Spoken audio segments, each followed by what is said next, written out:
how can customers tell a difference between us and the competition?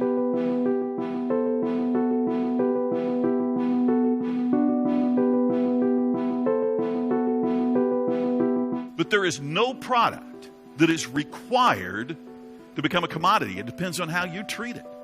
Getting up and getting a cup of coffee in the morning is not a new or novel idea. People have been doing it for centuries. Starbucks comes along and differentiates coffee. Starbucks found a way to differentiate coffee. Begin by asking this question: what if everything went exactly right?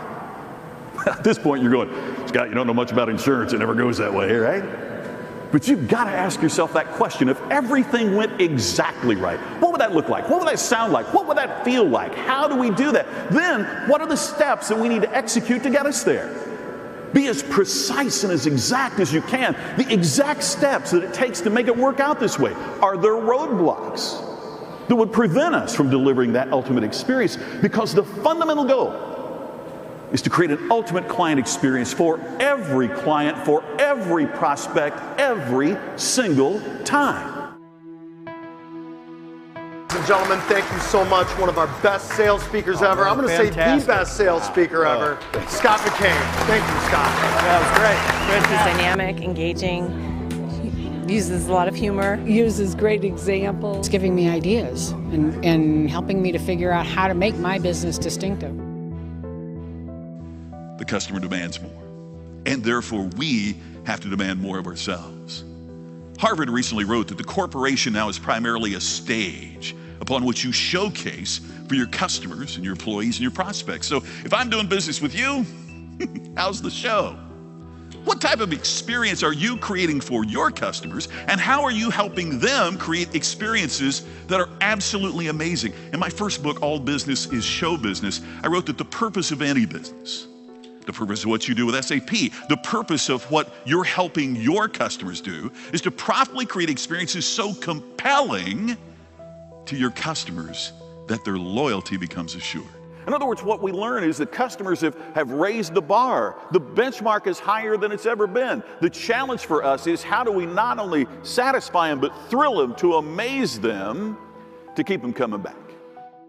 I get in the back seat of the guy's cab. He jogs over, gets my luggage, jogs back, puts it in the trunk of his cab, jumps in the driver's seat, turns around to me in the back and says, "Mr. McKain?" I said, "Yeah, but how'd you know my name?" "Saw it on your luggage, figured I might as well use it." He said, "I'm Taxi Terry." Great, I got the motivational cab driver, right? And one of the just knocked me out studies that I found was research that says at retail stores in the United States, between 60 and 70% of the frontline people cannot describe why you are a superior choice from the competition. If the people in the front lines of our stores don't think we're distinctive, how in the world do we transmit that to customers? Maybe some of the people we need to be selling are the people that work for us, not the people that we want to buy from us.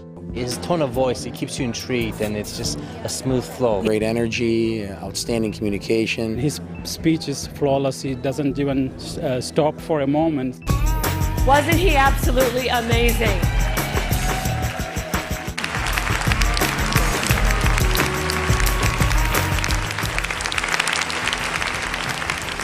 That was unbelievable. As we've interviewed customers, one of the things they keep telling us is, it's all the same. I can't tell the difference between one retailer and another, their products from one another, their service from one another, the experience of shopping there from one another. If customers can't tell the difference between you and the competition, then they're going to choose on the basis of price. And why wouldn't I if I don't see any difference? Hey, come to us. Look at what we've got. Here's our stuff. Come buy it. As opposed to saying, here's why we're a better alternative than the competition. So the critical question is, how can they tell the difference between us and the competition? Why would they choose us as opposed to the competition? We've got competitors imitating us, and in some cases, maybe we're trying to imitate their advantages. We've got customers with more information than ever before, meaning a more competitive situation. We've got our best customers taking us for granted, and perhaps we're taking them for granted as well. Each of these is a significant challenge, but collectively they create a collapse of distinction. So the fundamental question is, can anybody make a difference? And I'm going to suggest to you, I think that's the only way that it happens. See, I don't think parts and service departments get better. I think parts and service people get better. I don't think dealerships get better. I think the people in those dealerships get better. I don't think businesses grow. I think the people in those businesses grow. People, it's you and me. We're the ones that have to decide to make a difference. For you see, sir, Hertz can always get another car. We could never get another Mr. McKain.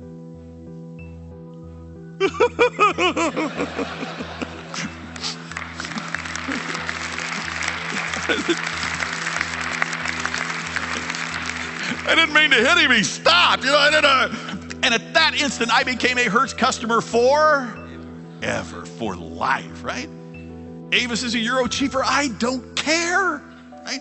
Because Hertz is connected with me in a manner that was emotional and complete and compelling.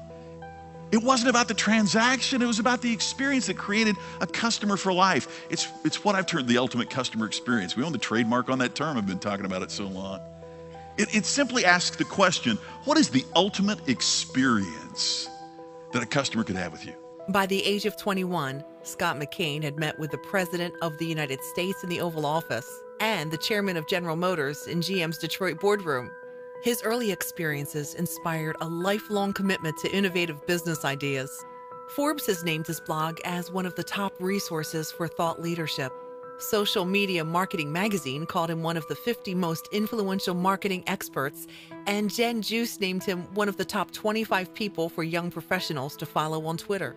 He's been quoted repeatedly in the Wall Street Journal and New York Times, featured in USA Today and on Fox News.